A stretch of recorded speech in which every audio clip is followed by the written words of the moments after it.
for being here this evening. I'm Kelly Minty. I'm one of your county commissioners.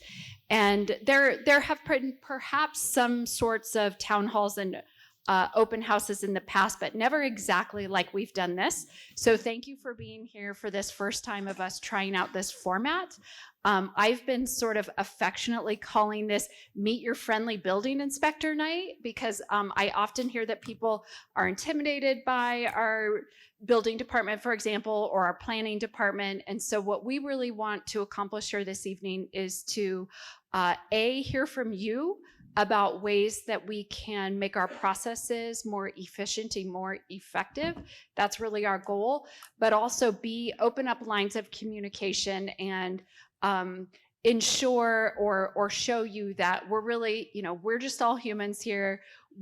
Our goal is to help you accomplish your goals. We're not here to be an obstacle. In fact, just the opposite. We're here to assist you the best that we can. Of course, we are sometimes the keeper or the people that need to enforce state law, for example, or things that are out of our direct control, like the uniform building codes. But we want to help you be safe, accomplish your goals, but also we just want to help you get to the finish line. So that's briefly my introduction. I'm going to let everyone introduce themselves, but I want to introduce someone very special to me. We have recently started a junior commissioner program. We have our first ever junior commissioner. This is a high school student who is learning all the ins and outs of the world of being a commissioner. Addie, will you please stand? Addie is our junior commissioner.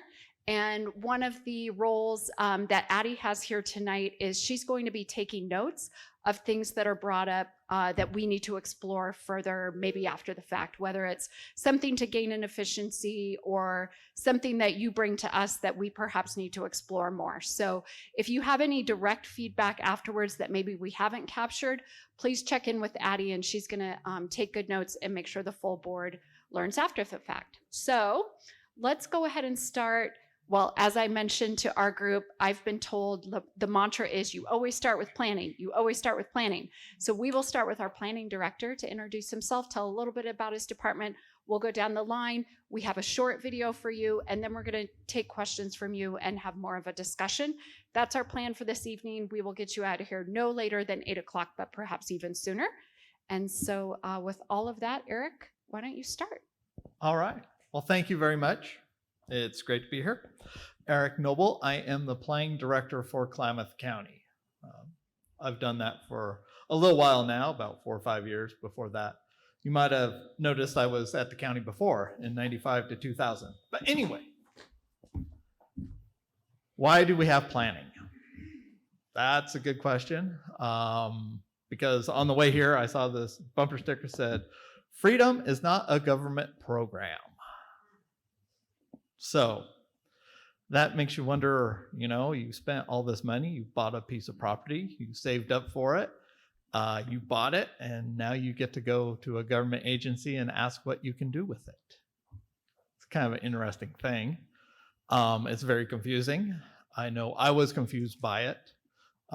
So my background, I grew up here in Klamath Falls. I was very good at raising animals, so that's why I got a degree in. I got a degree in range. Well, how to graze cattle out on the open pasture. And then, I needed a job. And so Klamath County took a chance on me and I got to the planning department. And I said, "What do you guys do?" "You have to ask to build a shop? That's crazy. We never did." But you can't really say that. I have a good filter. You can't really say that to your boss the first day on the job.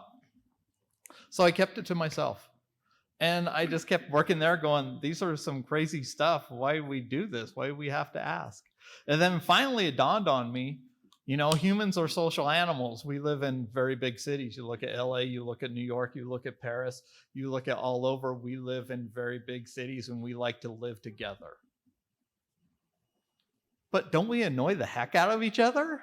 We really do. We annoy the heck out of each other. And that's why you have planning. You have planning to try to mitigate the annoyances of each other. So unlike everyone else at this table, I work in the subjective. I work in a world of let's try to get along. You know, for example, one of our hot topic issues is solar fields. How much is too much in an area? The state law gives us some guidelines that says 160 acres. Once you get to that, you really need to start looking at, is this appropriate for the area? But doesn't really give you these guidelines. It's these very subjective things. So that's what planning is being subjective and looking at ways that you can accomplish what you want on your property and not annoy other people. So that's what I do on a daily basis. Anyway, I have a great team. And if you ever have questions, come see us. We have Libby, we have Robin. Both of them are smarter than me. They just don't like to talk in public. So that's why you got stuck with me as planning director, because I don't care. Anyway, if you have any questions, you can shout them out. If not, I'll move on to Sarah. She has a good tale. We're almost twins. If you didn't know, we found out today. We lived on the same street. We worked our first jobs together. We're great.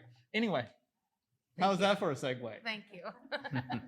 Aren't you glad? Wait till I get to the rest of it. The rest of the Segue. story. Hi there. I'm Sarah Hill. I run the on-site program for Klamath County. In the state of Oregon, the DEQ regulates how you treat your wastewater. You either are connected to a community sewerage district, such as South Suburban or Klamath City Sewer, or you're on a septic system. The vast majority of the land in Klamath County is on a septic system.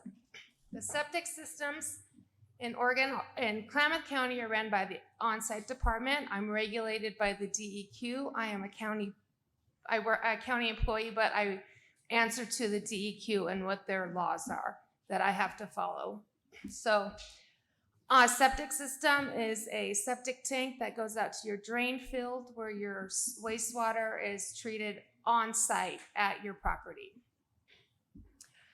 I have a permanent tech. There's only 2 of us in this department. We're small, but we're mighty. This is Janie in the back. She's my dream team. That's our drain field products. If you have any questions about what the DEQ allows you to install for your drain field, that's some product out there. Some book back there with some pictures I've taken of drain fields in the entire county. The entire county goes all the way up to Lapine, all the way over to Bly. I go all the way over to Lake of the Woods, down to Doris, county line there. So it's a big county, and I'm everywhere. So thank you. Good evening. I'm Jeremy Morris, Klamath County Public Works Director, and I'm here because in the process, Public Works oversees driveways and addressing. A little background, I grew up in Malin, Oregon, and went off, became a civil engineer, and now I oversee Klamath County Public Works. Been doing that for 6.5 years now. Public Works oversees a vast system, 860 miles of roads, 206 bridges. We have about 50 staff members that take care of that. And very important, county road network to the local economy, school buses, garbage service, postal deliveries, emergency services.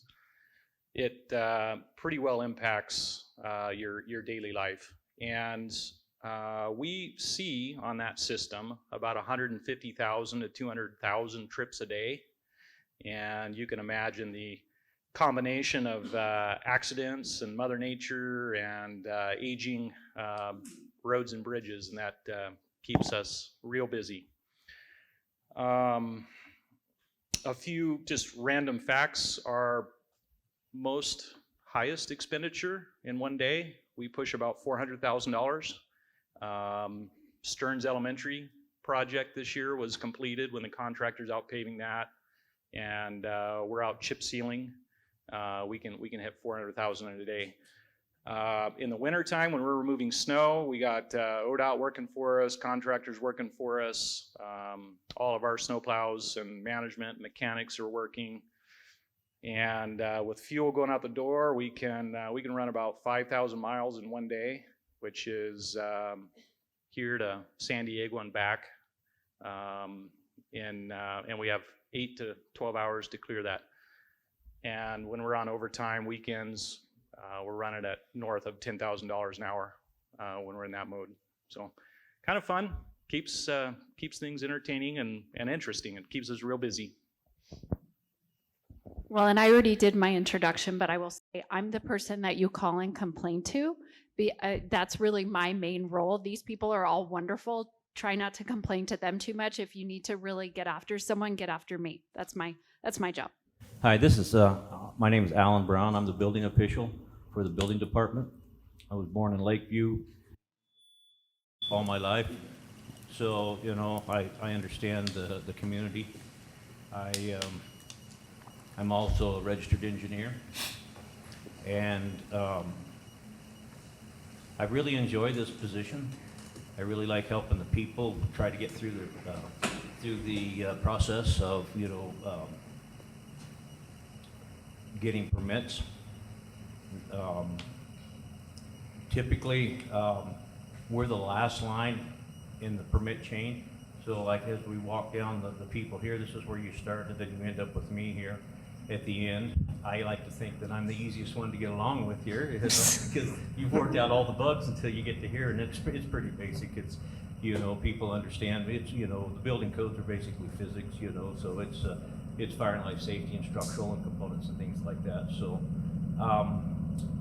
I hope that, there's not too much gray area, too much, hurdles, that by the time you get to us, we will kind of, in our videos or whatever, we'll kind of go over the process and things like that. We actually have, at our counter and at the back there, we have packets here to help you get through the checklists and things like that to get through your permitting. It starts with, did you get your planning approval? Did you get this? Did you did that? What kind of plans are you submitted? Completed applications, things like that. I want to say that Eric, one thing that Eric didn't mention is that there are 5 cities within the county that have their own individual planning department, and you would need to go through those. If you're in those city limits, you would need to go through them for that planning approval. However, for building permits, you come to us at the county because we service all the county for all building permits. So sometimes that gets confusing, especially people out of state and things like that, because usually, a city, say the size of Klamath Falls, would have its own building department as well. Well, not in this case, okay.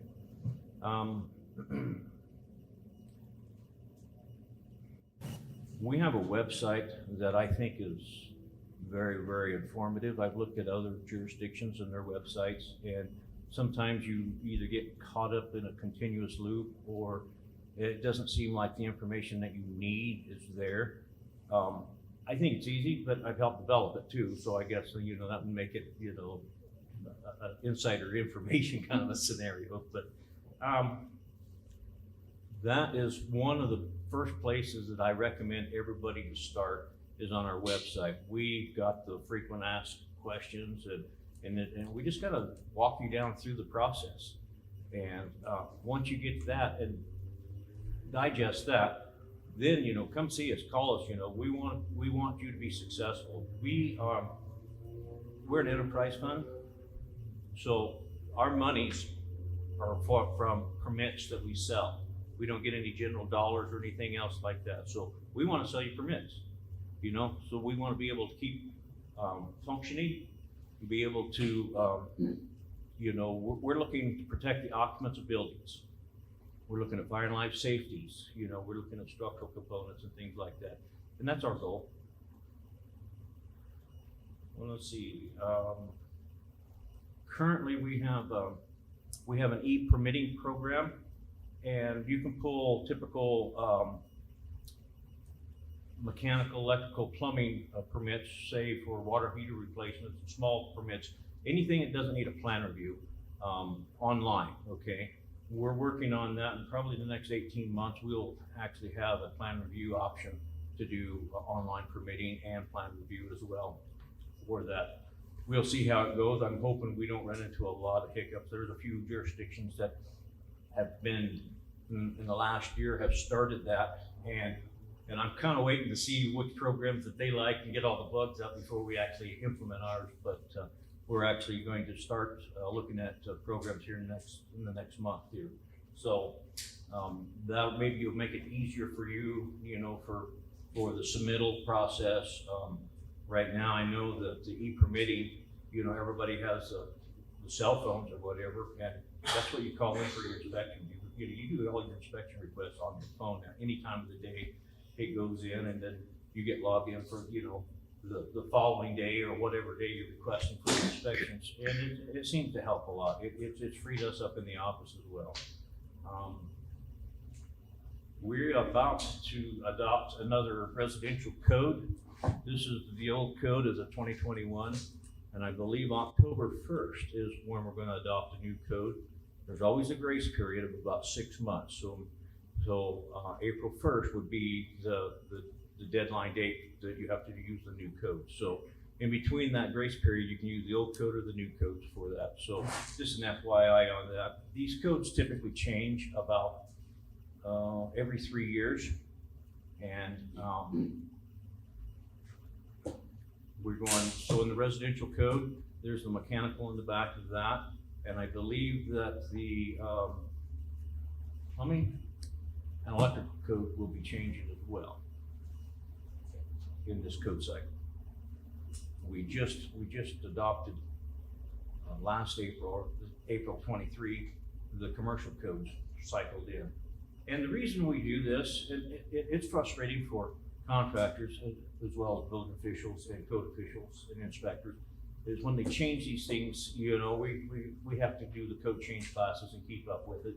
And we're constantly going through code change classes, and I'm in probably a half a dozen meetings a month with other building officials and other code authorities, trying to figure out what we just adopted or what's the intent of it, what it's mean. The reason for that, though, is because this is a living document. As we live and learn, we find things that we need to upgrade it and do better.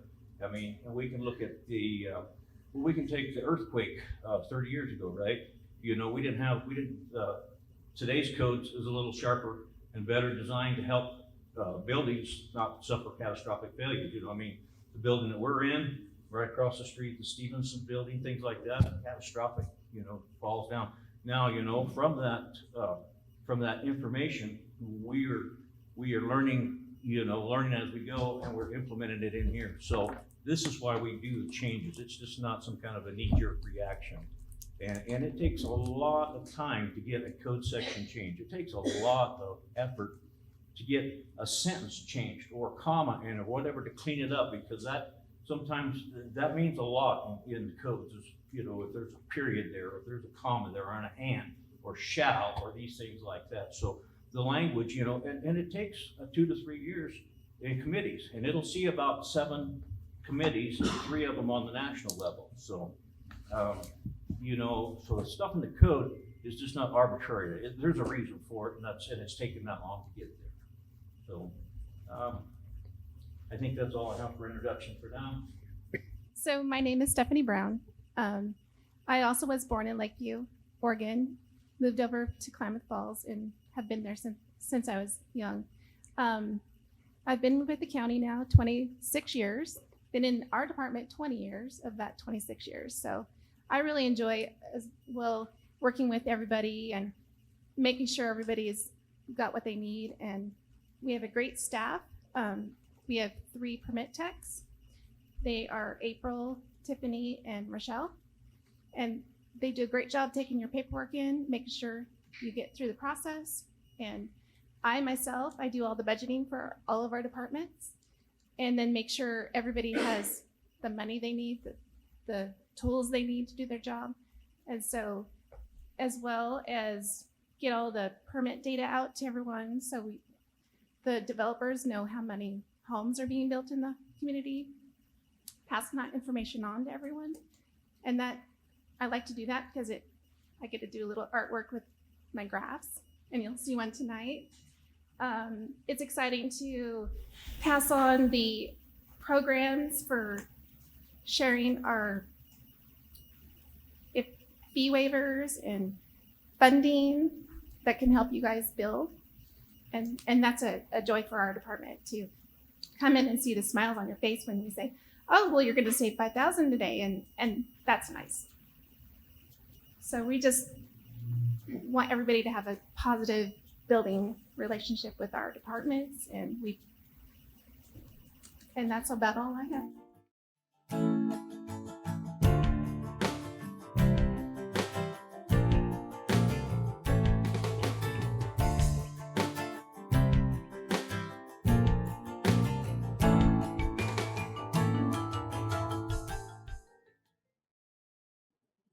Hi, my name is Eric Noble. I'm the planning director here at Klamath County.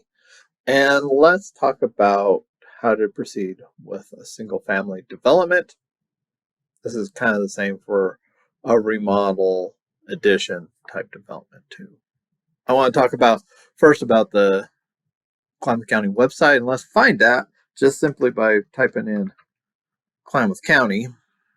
It's right down there. And you see if you can just type that into a search bar, you'll come up with Klamath County's official website first. Once you get to the website, go to departments and you can find community development, then the planning division. And this gives you a bunch of useful information about different applications we have right here. We have a complete set of applications right here under this tab. Also, if you want to look up different codes, you can go to codes and plans. But let's talk about residential development. And the first thing we want to do is look at this residential site plan application. And here it is. The first page captures just basic information, owner's address, and this is a mailing address. If you have a contractor who's your agent's going to be, then the property information. This is where the project's going to occur, the address, tax lot number, or property ID number. And tell us what you're doing. Are you doing septic evaluation? Are you putting in a home? Or are you doing something else? And we have accessory buildings, others, manufactured homes, and that sort of stuff. The biggest thing with this application is the site plan. And here is a sample of the site plan that we have. You're going to draw out your whole property, show us where different things are. Where's the house going to go on your property in relation to your property line, septic system, and that sort of stuff. If you're building a shop, where's the shop going to go? And so on. Now, there's really two sets if you're building on raw land that requires a septic system. The first review you're going to do is just for a septic evaluation, and that just requires test holes. Let's look at one that actually occurred. So this is a residential review that's been completed for a septic evaluation. And you get this document, it's called the Land Use Compatibility Statement. And you'll hear it by its acronym LUCS a lot. So this is what's drawn up. This is the applicant signs it, we sign it. And let's look at the site plan they did. See, the site plan on here, we're just doing the evaluation. We're just determining what type of septic system you need, how much linear feet of leach lines you need, and that sort of stuff. And so on this one, all we need to know is where the test holes are going to go. In this case, this person chose to do 4 test holes, and he mapped them out on the property. So we reviewed it, said it was okay, did the LUCS. And the LUCS, or the Land Use Compatibility Statement, is really important because the next step, the next people you're going to hear from is on-site, and they need this document in order to start their process. Let's look at another one.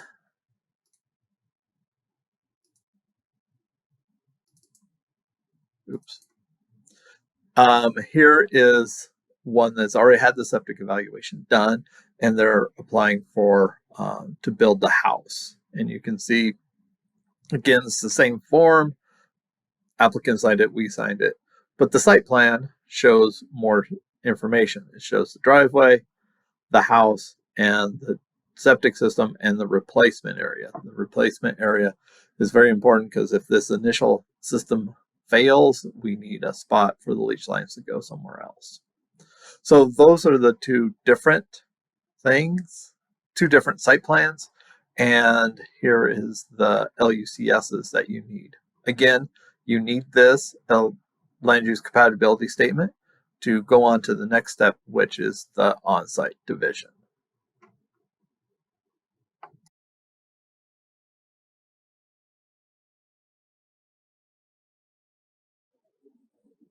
Hi, this is Eric Noble again with Klamath County Planning. And as we discussed in the last video, we looked at this form and then we discussed this middle part a little bit, the site address, tax lot number, that sort of thing.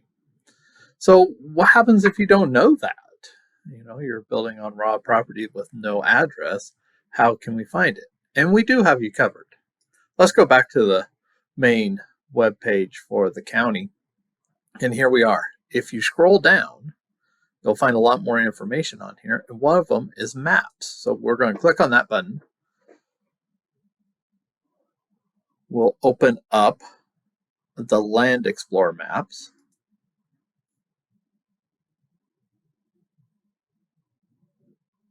Once that comes up, you can say OK. And you can see it displays tax lots of it. And it does it for the whole county. So let's randomly go out here to Bly Mountain area.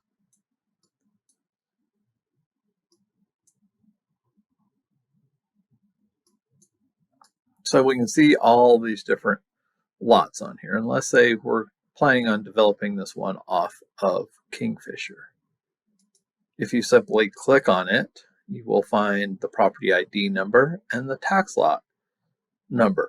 Now that coincides with this area. Here's the tax lot number or the parcel ID. Sometimes you won't have an address if it's not developed. So here, you can get this. But off this, you can also find out other information like land use. Here's how it's zoned. So if we click on that property again, you see the 1 of 2. We click this arrow, we get the zoning for the property. So you can find out all sorts of information about your property off this. You can find the latest deed, the assessor's records, and a tax lot map.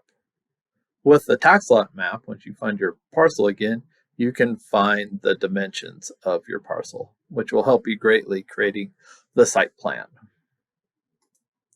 Hopefully you found that helpful. Goodbye.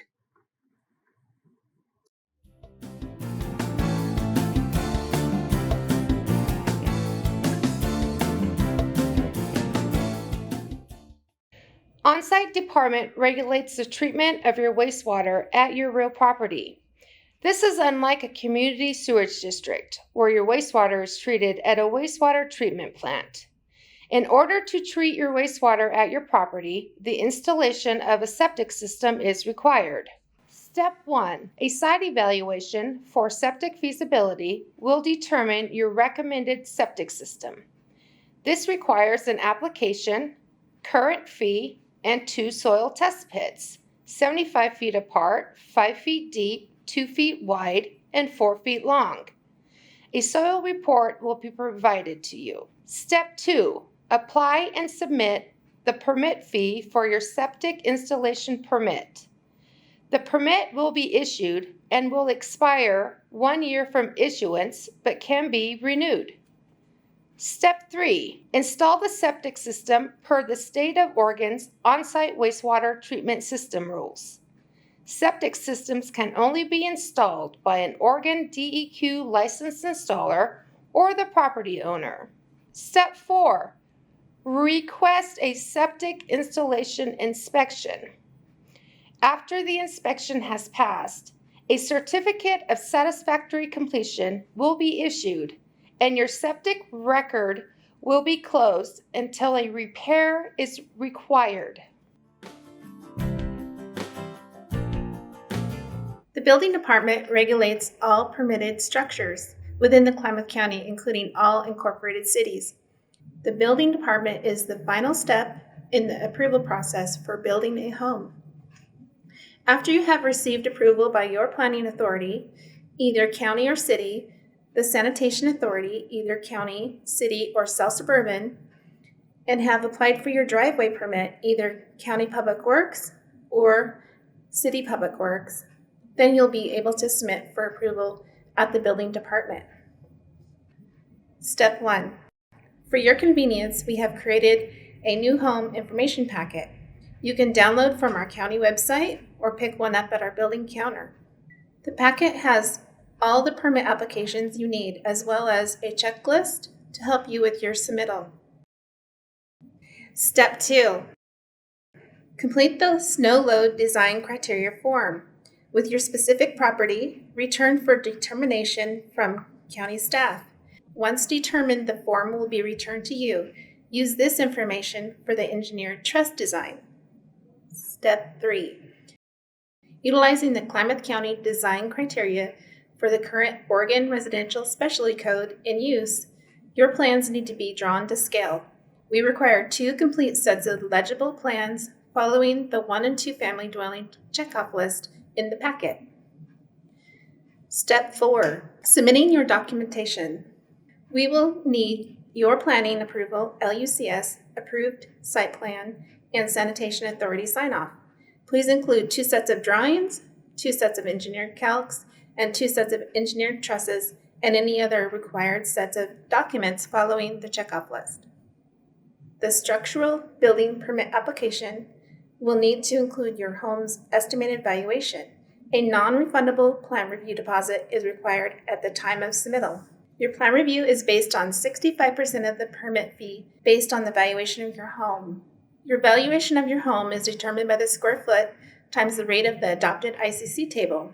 We'll need an electrical permit application, a mechanical permit application with all spec sheets for the heating and cooling, plumbing permit application with your water heater spec sheets, a residential energy additional measure form, both sides need to be completed, mechanical whole house ventilation plan, a property owner statement construction responsibility if the home is being built by you as a homeowner.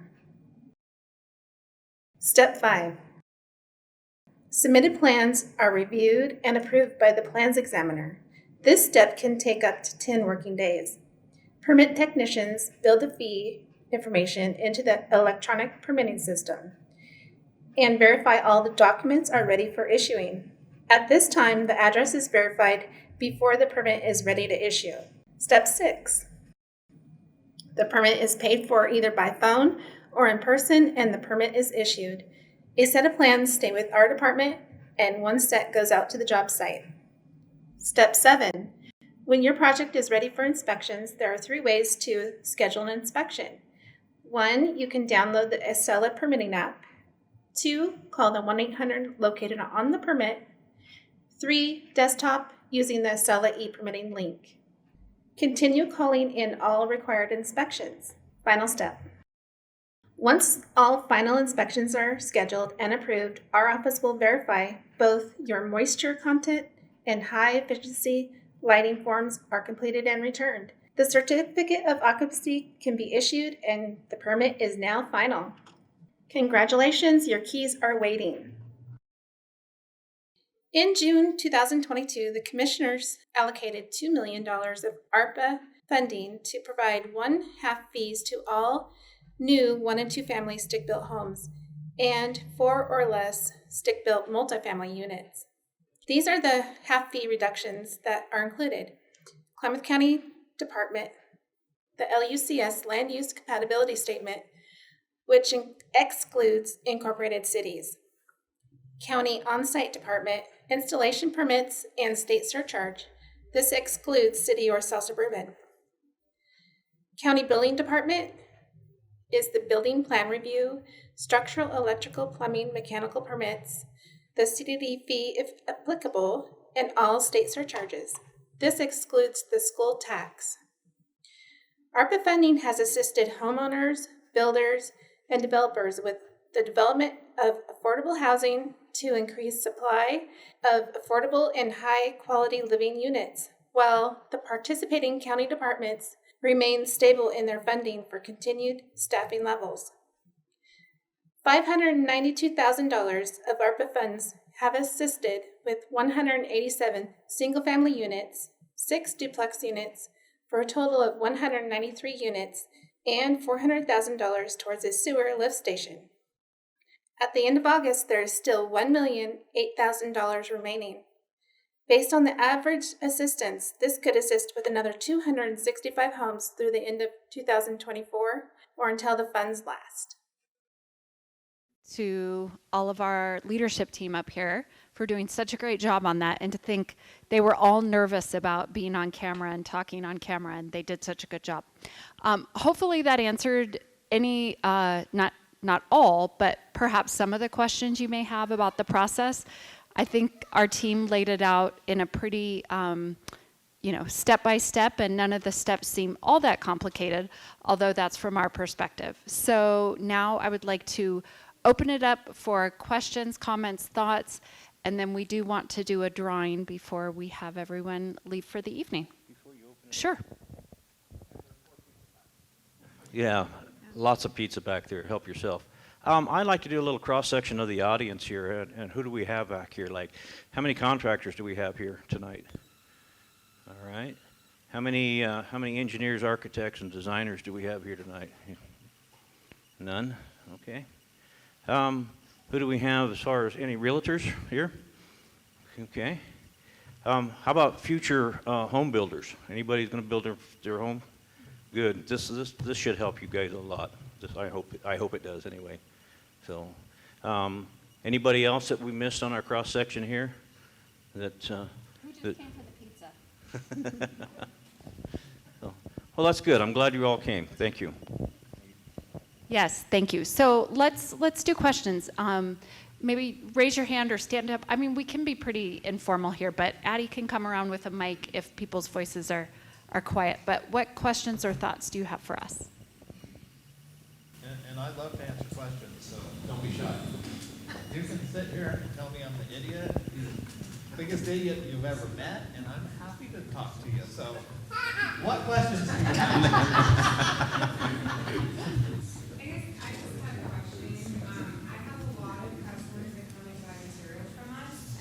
Very confused on specifically the specialty code for the building envelope.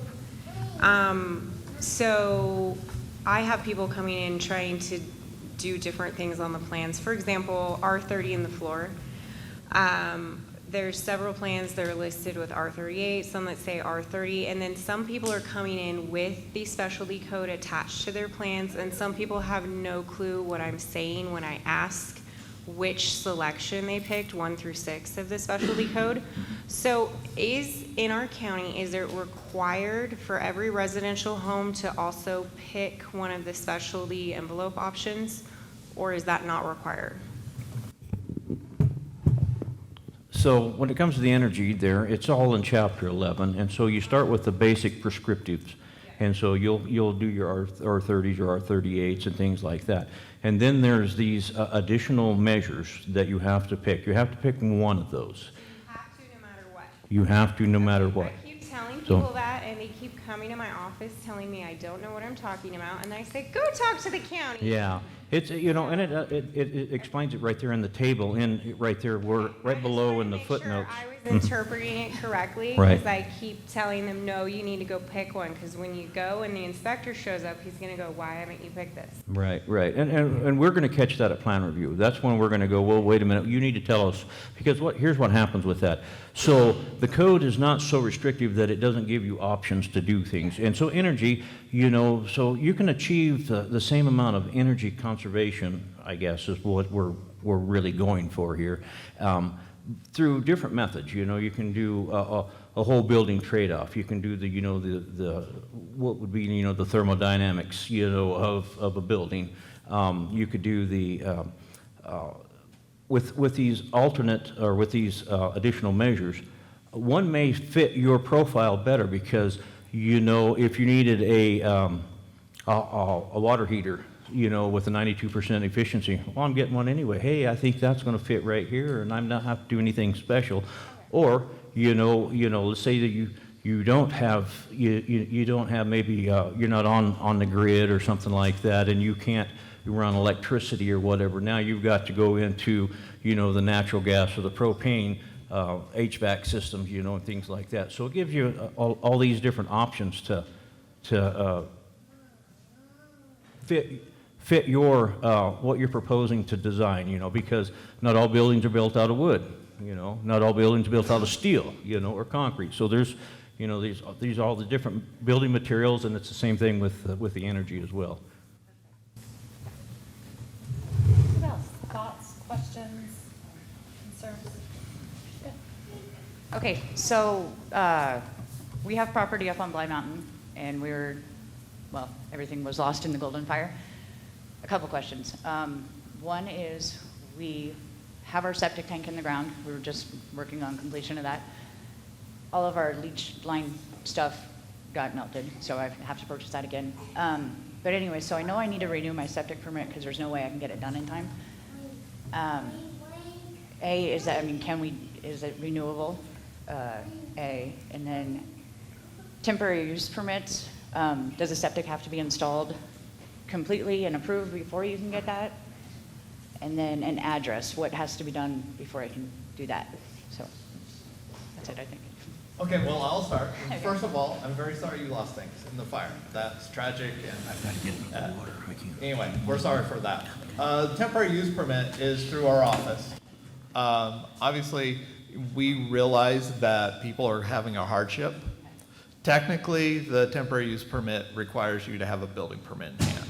But there's no way for you to get through the system, get a building permit in hand before this winter, and we know you need something to go to and call home. So we will happily take your temporary use permit in. There'll be no fee. We will process it, and we'll get you established so you can be there for at least a year on the ground while you're getting going. Sarah will tell you about the leach lines and what you need for that.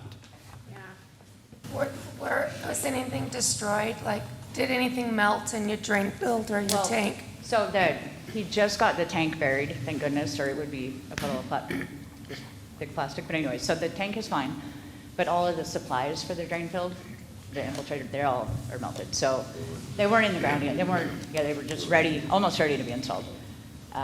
So I have to purchase everything for the I'm sorry for that. But we will renew your permit for free. Okay. I cannot give you the DEQ surcharge for free. They're gonna want their money. So that's $100, yeah. And I believe that's going through the commissioners next week, someone?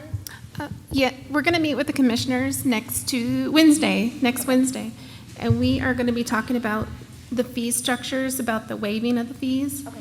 And then the ARPA funding will also kick in, so if you're doing a stick-built home, pretty much you'll get 50% off on the fee waiver for the fire, and then another 50% off for the ARPA funding. Okay, cool. I guess I had one more question. Debris cleanup, we're doing that, but is there before we can get the building permit, does it have to be inspected by somebody, the property, to make sure that it's safe or, not contaminated? Anybody know? That's what they're also going to talk about. There's a team Rubicon. Yeah. They're going to be coming from out of town, Yeah, and they'll be the ones that clean up your property, but you'll have to sign a waiver Okay. form. And Okay. so that'll all be coming down too. Cool. All I right. believe that's in October. Okay, thank you guys. Yep. Get an address question. You already have a driveway permit? No. So your salmon-colored LUCS has Sarah's signature, has Eric or Libby's Yeah. signature on it. So that'll come up to Public Works, Okay. and it'll be to assign an address. But if we noticed you haven't applied for a driveway permit, we would call you, and on the LUCS it says check with Public Works for driveway and addressing. So, assuming you're off of a public road, you're not 3 lots across private property. No. When that happens, we need to verify legal access and make sure you Yeah. have an easement to get to your lot. Understandable.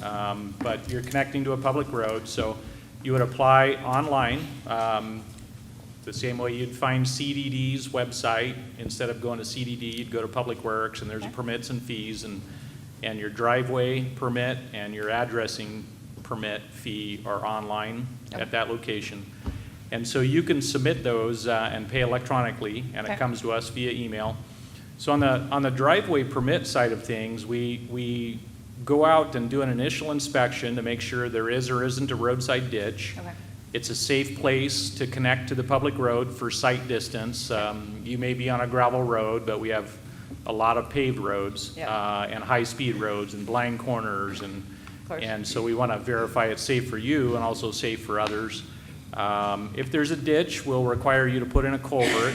We require metal culverts because they don't melt, and then we have one set of repair bands that we use for metal culverts. If we allowed ABS and PVC and HDPE, if we allowed all of that, we would have to carry 15 different types of repair bands and 15 sizes with us. And so to keep it simple, and because they don't melt, we use corrugated metal pipe. Okay. And once you have that preliminary permit, we do the site visit, and we agree your driveway's in a good spot, we can issue an address based off of that grid. Okay. And an address and grid starts at state line with a 1 or 2 digit number, and all the way up in Crescent, it's a 6-digit number, Okay. and that same east to west or west to east layout. So if you're in the western part of the county, you might have a really low number, and when you're in the eastern part of the county, you might have a 5 or 6 digit address. Okay. And so that grid is every 300 feet. We pretend that there's a fake block there, Okay. and it rolls 100 units every 300 feet or 400 feet, depending on where you're at. So once we know where your driveway is, we can issue an address, and once we're confident the driveway won't move, we can issue an address. Okay.